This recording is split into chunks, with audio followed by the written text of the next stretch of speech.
tryna say I'm only in the meeting. Got a cold with my dogs, can't get in between. I can give them life, no more energy. Amen. Amen.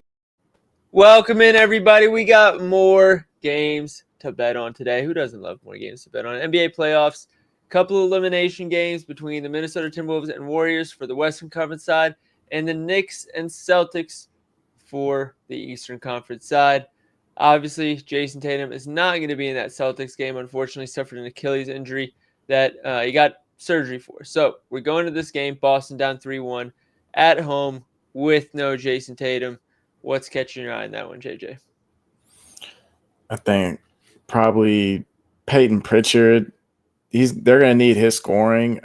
I mean, if Jaylen Brown's gonna be defended by OG, someone else has to step up. You got to think KP's gonna be limited, probably no more than 30 minutes this game, even in a must-win, just because that That's illness. a stretch. Yeah, that's a The stretch. last game, I feel like he went a little bit, and he only got 24 minutes. Yeah, so that's like the absolute max that you could possibly see if everything is perfect for him. I think Drew Holiday has to step up scoring here. He continues to get the Jalen Brunson matchup, but they haven't used him in a way where he's going to be able to continue to take advantage of it. I mean, who else do you think is going to have to score here?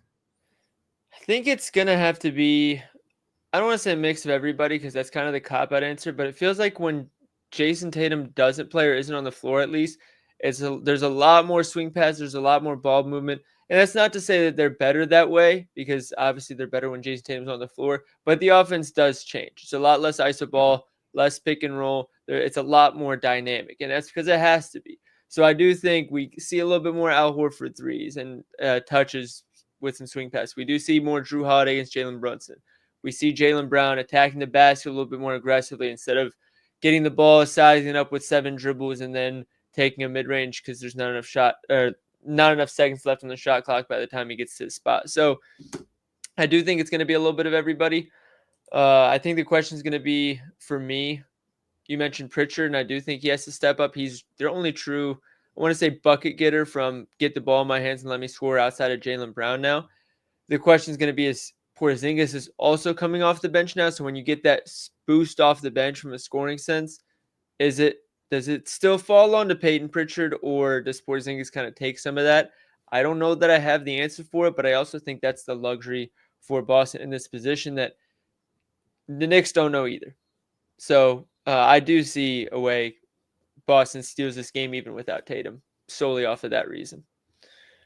With Tatum out, who gets moved into the starting lineup? Because you did mention KP has been coming off the bench. I think they could do KP, but I don't think he sees a minutes boost. You think they can go Sam Hauser? If it was the regular season, yeah, or I guess if he wasn't injured for a while, yeah, but since he's coming back from an injury, I guess it depends on how reluctant they are to let him loose from the get-go. Mm-hmm.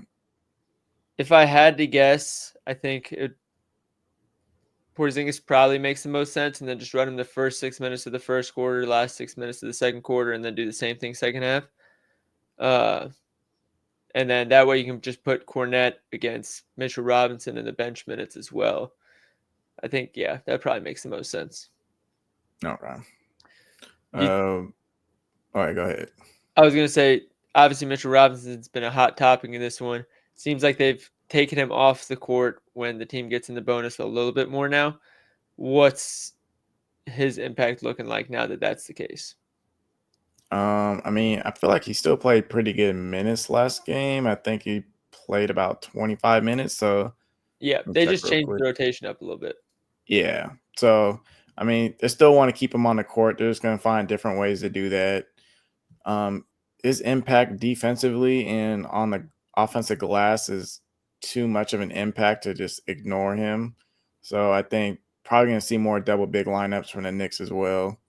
Yeah. But I've noticed the Celtics double big lineup has not worked as well. Horford doesn't play like a big when he's in. Not to say he doesn't play strong, but running a double big where one of the guys is sitting in the corner the whole time on offense, and then defensively they're picking up Josh Hart instead of an actual big. and like Mhm. staying down low. It doesn't really feel like a double big. Yeah, Like when they use him against like Giannis as a 4, that's when it feels like a double big. Against the Knicks, it doesn't really work the same way. because I think in this series they're like -9 together or something like that. That doesn't surprise me. Yeah. I guess it also depends, like if they're running that during the non-Tatum minutes, that also might make a difference. I'm checking Mhm. now. It looks like start of the second quarter. Yeah, that was when Tatum was out. Same with the third quarter or fourth quarter last game. So could just have to do with it being the non-Tatum minutes, but this team's also loaded enough where I don't think that should matter that much. They're also gonna get a lot of non-Tatum minutes in this game. Yeah, this is very true. That's a very good point. But dude, Mitchell Robinson, they'd really, if it's not Porzingis in there, Mitchell Robinson is just so much longer than everybody. Yeah. He's getting offensive rebounds, just reaching over the top of guys. Like he doesn't even have to win positioning. Yeah, he's been dominating in this Yeah, series. He's probably yeah, like been the player of the series in my opinion. Just the way he's oh yeah. doing a little bit of everything. I mean, obviously outside of Jalen Brunson. Jalen Brunson's gonna be Jalen Brunson. We One of those expect that top from guys in Brunson. We didn't expect this yeah, from Mitchell Robinson. yeah, It's the Steven Adams of this series. We'll call it that. exactly. But outside of that, I think we're gonna see a little bit more ball handling from Derek White. I feel like whenever it's not Tatum, it's him running that pick and roll with Porzingis. And then from the Knicks side, I don't think you need to change much. Just keep putting everything through Brunson. Cat's obviously dealing with that hand issue, but if everything's going through Brunson, that becomes a lot less of an issue. There doesn't seem like even before the injury, they weren't really asking Cat to shoot as much. So it's been a lot more in the paint rim work. And then they've been getting nice boosts from Mikal Bridges and OJ Anunoby in spots. And Josh Hart's just being Josh Hart, scrappy. Like it's not a lot of game planning stuff. You're like, oh, they're doing this, they're doing this. It's really just been go play Knicks basketball. Everybody knows their roles. Just show up and do your job. And the Boston Celtics have kind of been shooting themselves in the foot through either bad shooting or getting away from the Drew Holiday post ups against Jalen Brunson. Those worked for a while, and for what I feel like they've stopped doing that for 2-3 games. And like the stuff that's worked, Boston has for whatever reason gotten away from it themselves, and it's just kind of allowing the Knicks to do what works for them. And uh, Joe Mazzulla is smart enough to figure out the issue.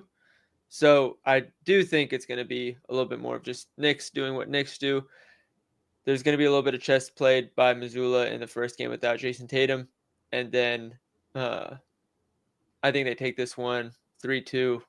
We're going back to New York for game 6. And I think that's where we see if Tibbs really has it or not. Yeah, I agree. All right. Minnesota, Golden State. This series felt like it was over after the first game, even though the Warriors won. It feels like it's a first seed versus an 8 seed almost, where it's like the other teams, like the Warriors without Steph Curry, they're still a good team that can play hard and compete. But the gap, it's very sizable to the point where I think 2 of the 3 games Minnesota has won, they haven't exactly played well. So now going back home to Minnesota, Ant finally got his legs out from under him last game. It felt like it's just feels like more trouble for the Warriors. Yeah, they just without Steph, they just clearly don't have enough scoring. Like Kaminga has done the best he's could the last 2 games, but clearly not enough. I mean, Yeah. when Potts is out here just unloading the clip and not hitting anything, it's like it's not helpful, you know?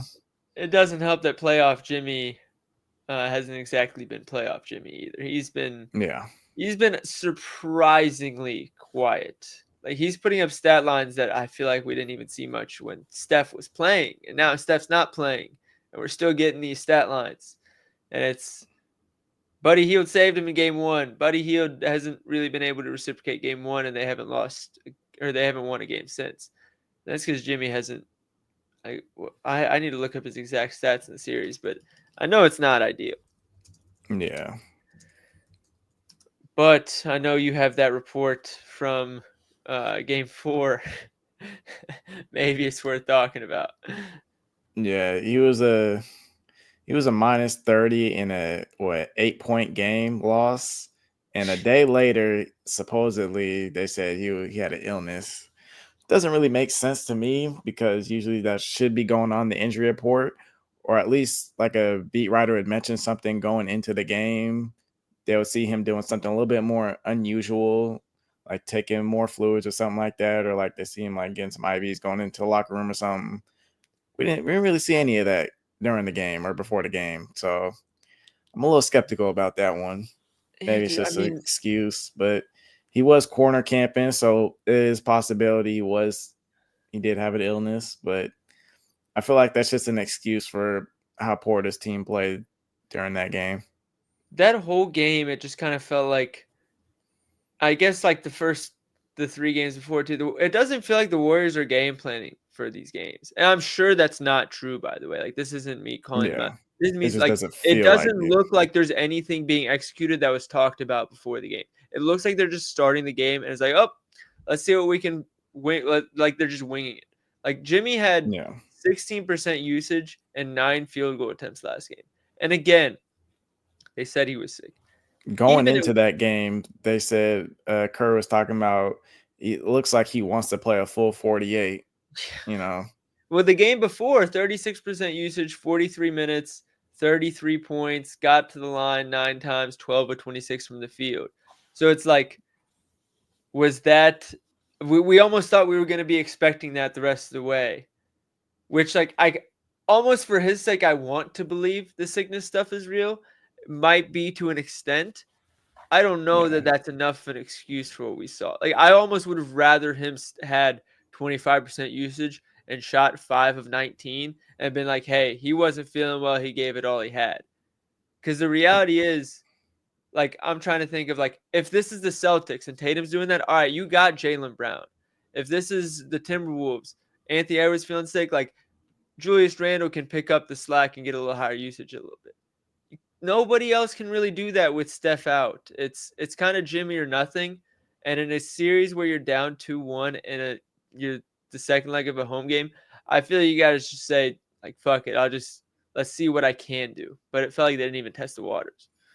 Yeah. And Jimmy's not on the injury report today, so we'll see what illness pops up today. It's just a 3 hour notice. Don't worry about it. Yeah. Is there anything? Oh, one schematic thing that we can talk about from the Warriors side that they made this adjustment at the start of the game. Obviously, it didn't end up making too much of a difference for the result. But in game 3, or in game 2, we saw the Timberwolves have a little bit of trouble with the zone and how Anthony Edwards was attacking the pick and roll. It might have been game 1. I can't remember. But then we saw the Warriors lean into the handoff action with Julius Randle and Anthony Edwards a lot more. What the Warriors did to combat this, to at least to start last game, I couldn't. I need to go back and check if they did this the whole game or not. But they switched Draymond off of Randall and onto Gobert. That way, Draymond can stay in that free roam position where he's just can pop in anywhere and make plays. The Warriors did start well in this game. I think the first like 6 minutes, the first quarter, they handled business, and then the Timberwolves kind of got it together late second quarter, and then the whole second half. So something to keep an eye on for this game is that defensive switch from the Warriors. But outside of that, I mean, the Timberwolves, Anthony Edwards and Julius Randle just got in the zone where it felt like everything that they touched was turning to gold, and they just went crazy. Uncontested, contested, it didn't matter. They were taking all the shots and they were going in. Yeah. It's like first half to second half, it felt like it was a big difference, even though it wasn't anything crazy in the box score. Yeah. And it was just more so that 3-2 zone the Warriors are running. They did a much better job trying to space the floor in the second half. And it's not necessarily like just personnel in general, but more so like literally just spacing the floor. And then, I mean, tacking off the dribble is going to create that enough space where you can get your shooters to get going. So it's pretty much what they did. And I mean, these last 2 games, I feel like nothing really has changed schematically. You know, No, they're just going to keep trying to do the same things. it was really just the Timberwolves leaning more into handoffs and then the Warriors matchup adjustment to the handoffs. But outside of that, it's been pretty. I don't know if there is much to do for either side, if we're being honest. Like, what do Do you? you think the Warriors will try and like do a little bit better blitzing of Edwards, or I They have think to make Randall's something up playing so here. well, it doesn't matter, but like it's not like Ants gets blitzed, he gives it to Randall, and then Randall goes crazy in a 4v3. They're not even Yeah. really giving the Warriors a chance because it's starting with Randall instead of Edwards. So if Randall Yep. gives a handoff and then Ant gets blitzed on the handoff, Randall's still 2 feet away. Like it's a very easy pocket pass. You're not asking Ant to make a difficult read by any means. Yeah. So it seems like the Timberwolves have they've simplified it so much for Anthony Edwards in this series that even if he does get blitzed, his life is still very easy, whether he's the one scoring or not. Sounds good. I don't think there's anything else to. I don't think there's really anything else to cover here. All right, let's get into the parlay, and we're running back the ladder challenge day one. Obviously, Darius Garland broke our hearts yesterday. It's our fault. We thought he was a little bit healthier after what we saw from Game 4 in the second half of that blowout run. He looked a lot more comfortable.